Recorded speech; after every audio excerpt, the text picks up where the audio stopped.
Olá pessoal, bem-vindos ao canal ProgViri, videoaulas de programação. Eu sou Ulisses Alves. Nesse vídeo nós vamos concluir o tema de nomes totalmente qualificados em C#. Aqui na série do Guia de Programação C#, nós estamos tendo, e na página 1680 do Guia de Programação C# da Microsoft. Agora eu estou colocando aí um link fixo para esse arquivo aqui que eu estou utilizando, uma cópia dele, que eu baixei no site da Microsoft. Como o Matheus Araújo comentou em um vídeo aí, a Microsoft está constantemente alterando esse documento.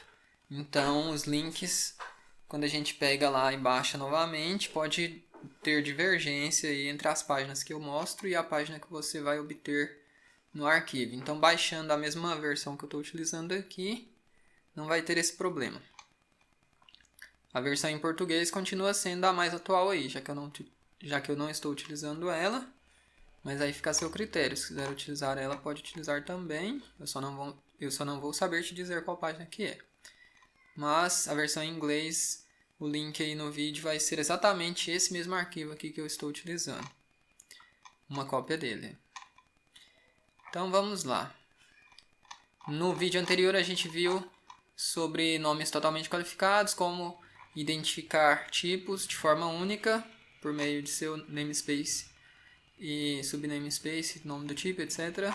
Agora aqui nesse vídeo nós vamos analisar um pouco sobre tipos, ou melhor, sobre erros comuns que a gente pode se deparar aí quando trabalhando com namespaces e nomes totalmente qualificados em C#. A gente vai começar aqui nesse parágrafo na página 1680.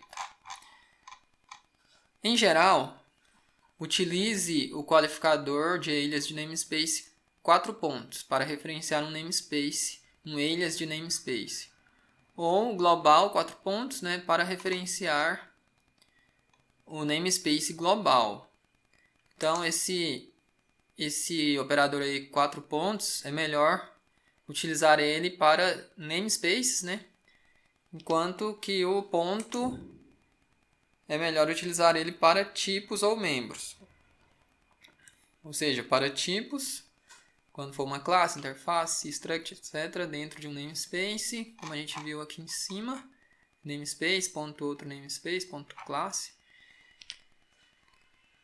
Ou então um membro, Se você tiver um objeto, uma referência, você pode dar um ponto ali e obter os membros desse objeto, por meio do operador ponto também. Aqui ele já começa a dizer sobre um erro. É um erro utilizar 4 pontos, com alias que referenciam um tipo em vez de um namespace. Então, a gente viu aqui em cima, ou em uma aula anterior, a gente viu que podemos utilizar 4 pontos ou um ponto apenas. E eu disse que era mais simples utilizar um ponto. Agora aqui a gente está vendo qual a diferença realmente entre utilizar um único ponto e esses 4 pontos aí. Ele está dizendo que é um erro se você utilizar 4 pontos para se referir a um tipo em vez de um namespace. Se a gente vier aqui nesse exemplo que ele deu, eu copiei aqui. Aqui em cima a gente tem um alias, chamado alias, referenciando console, system.console, que é um tipo, uma classe. E aqui embaixo ele utilizou alias.writeLine. Esse alias poderia se chamar qualquer coisa, mas ele deu esse nome de alias mesmo por propósitos didáticos aí. E ele pôs alias.writeLine, a mesma coisa de digitar system.console.writeLine, visto que o alias substitui o que ele está referenciando, certo? Aí aqui ele comentou, deixa eu descomentar aqui, não podemos utilizar 4 pontos quando esse alias é um tipo, como é esse caso aqui. Se fosse um namespace, poderia ser utilizado. Por exemplo, eu coloquei aqui um outro alias aqui embaixo, que é o system.collections.generic. E aqui eu posso criar uma lista com esse outro namespace aí, list string, outro alias, melhor dizendo. Então, quando é um quando é um... Melhor, aqui é um 4 pontos, né? Quando o alias é para um namespace, eu posso utilizar 4 pontos. Mas se o alias for de um tipo, que nesse caso aqui é system.console, eu não posso utilizar 4 pontos, tem que ser ponto. Tanto faz se for namespace ou tipo, pode ser utilizado ponto também.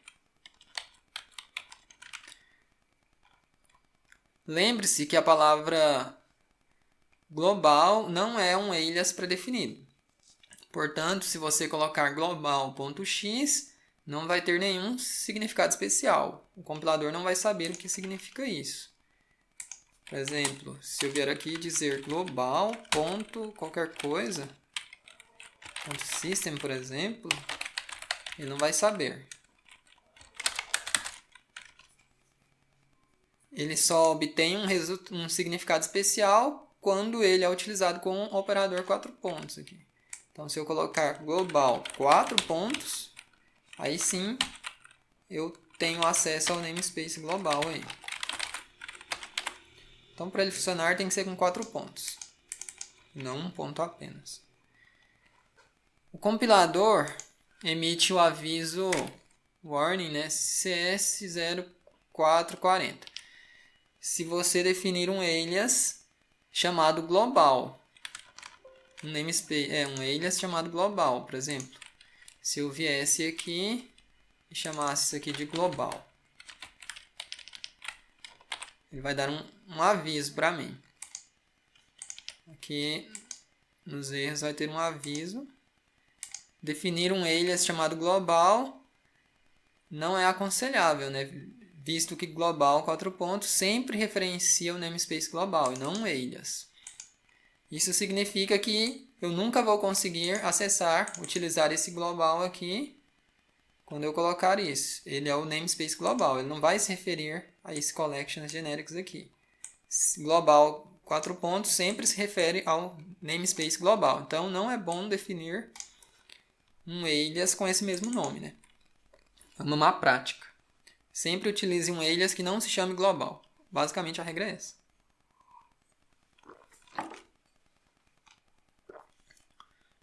Utilizar 4 pontos com aliases, que é o plural de alias, é uma boa ideia e protege contra a introdução inesperada ou não esperada de tipos adicionais. Se a gente, por exemplo, definiu aqui usem alias igual a system, ali em cima, só system.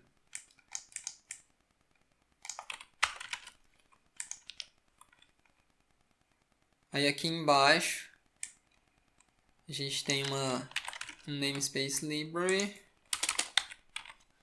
e aqui a classe C que herda de alias 4 pontos exception. Ou seja, ela herda de system.exception, já que alias está representando system aqui nesse caso. Isso funciona, mas se um tipo chamado alias fosse subsequentemente adicionado, introduzido, né? Se a gente criasse aqui por algum motivo uma classe chamada alias mesmo, class alias, isso garante que esse alias não vai ser confundido com ela, porque está utilizando 4 pontos.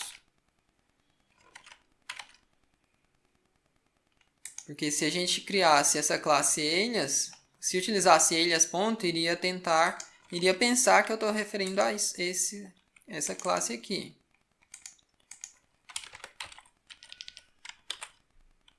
Aqui, se eu der um F12 nela, eu vou para essa classe. Então, quando eu ponho ponto, ele já julga que é uma classe, que é um tipo. Mas quando eu ponho 4 pontos, ele já entende que é um namespace. Então, essa última observação dele é essa, utilizar alias 4 pontos exception, nesse caso aqui, utilizar o operador 4 pontos, assegura que alias é tratado como um namespace, né, e não confundido por um tipo. Então é isso para essa aula, a gente fechou aí o nosso tema sobre namespaces em C#. O último tópico foi nomes completamente qualificados ou totalmente qualificados. E depois a gente continua em outros assuntos aí de conceitos de C#. Os conceitos de namespace foram concluídos nessa aula. Obrigado por assistir. Peço que dê um like no vídeo para nos ajudar. Se você tiver gostado do vídeo também, compartilhe com seus amigos. Deixe seu comentário, tiver dúvida, pode falar aí com a gente, que a gente ajuda no que for possível. E se quiser comentar também, discutir qualquer coisa. E compartilhe o vídeo com seus amigos que você conhece e se inscreva no canal para continuar acessando ou acompanhando a nossa série do Guia de Programação C# da Microsoft. Obrigado, abraço e até o próximo vídeo.